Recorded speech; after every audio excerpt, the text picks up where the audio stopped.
Okay, you know that feeling. It's the start of a new year, and you have this powerful urge to finally become a better version of yourself. It's the New Year's resolution, a global tradition of hope. So let's really get into the psychology behind why we do this to ourselves year after year. But first, let's just start with a cold, hard number. According to a study from the University of Scranton, what percentage of people do you think actually succeed in keeping their resolutions? It's just this 8%. Wow, that is a whole lot of us not quite getting there. And that's right there leads to the big question, doesn't it? If almost everyone fails, why on earth do we keep setting ourselves up for it every single January? Well, the answer is fascinating, and it's buried deep inside our own minds. This whole situation is what you could call the resolution paradox.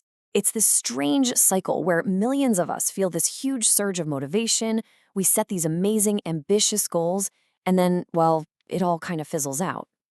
It's this huge gap between our powerful intentions on January 1st and where we actually are just a few weeks later. In fact, some reports show that a staggering 80% of resolutions are already out the window by the second week of February. So, what's behind that initial, powerful urge in the first place? Well, the answer is a really cool psychological phenomenon that researchers call the fresh start effect. This is the key reason we feel so optimistic, so capable every time a new year or even just a new week rolls around. And it all comes down to this idea from research by Heng-Chen Dai at the University of Pennsylvania: temporal landmarks. Just think of them as special dates that act like mental punctuation marks in our lives. They break up the day-to-day grind and signal a new chapter. And they're literally everywhere. New Year's Day is the big one, of course. But this effect also kicks in on the first day of a new month, your birthday, the start of a new semester, and yeah, you know this one, Monday. We've all had that, okay, I'll start fresh on Monday feeling, right? So here's how they work their magic. First, they create this kind of mental wall between who you are right now and who you used to be. All those mistakes, the times you slipped up, in your mind, you get to file them away as belonging to the old you. And the result of that is incredibly powerful. With all our past failures neatly packed away in a previous mental chapter, the new you feels cleaner, more competent, and way more capable of finally achieving those goals. It's like a psychological clean slate. And this isn't just a theory. You can actually see it in the data. Researchers have found huge spikes in aspirational behaviors right after these landmarks. We're talking more Google searches for the word diet, bigger crowds at the gym, more people signing up for goal-setting websites. The proof is right there. Fresh starts really do motivate us to act. Okay, so if we're all so motivated and ready to go, where does it all fall apart? Well, this is where we run into something experts call the false hope trap, kind of the dark side of all that fresh start energy.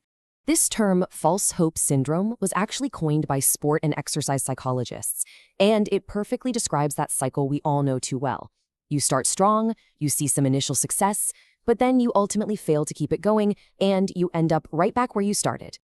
And this syndrome is especially powerful when it comes to what we call outside-in solutions. You know, goals focused on changing how we look on the outside. A Nielsen survey found that about a third of all American resolutions are about losing weight. It's one of the most common goals by far.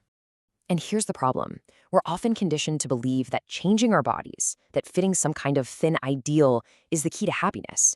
But as organizations like the National Eating Disorders Association point out, this pressure can lead us to set totally unrealistic goals that are not only unproductive, but can actually make us feel worse about ourselves when we fail.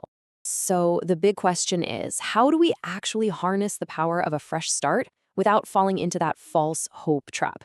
Well, the research points to two really powerful strategies for turning that initial motivation into success that actually lasts. The first path is a huge shift in your mindset. It's captured perfectly in this quote by Dr. Pamela Keel. Instead of focusing everything on changing your body, what if the resolution was to change your attitude about your body? This is a total game changer. Research shows that when we approach our bodies from a place of acceptance and care, we're way more likely to treat them well.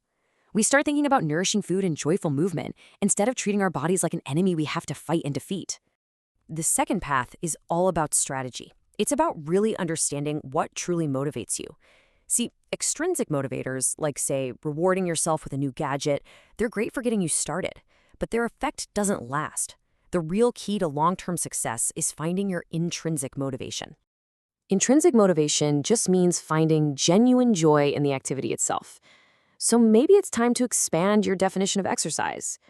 Maybe it's not about forcing yourself to go to the gym.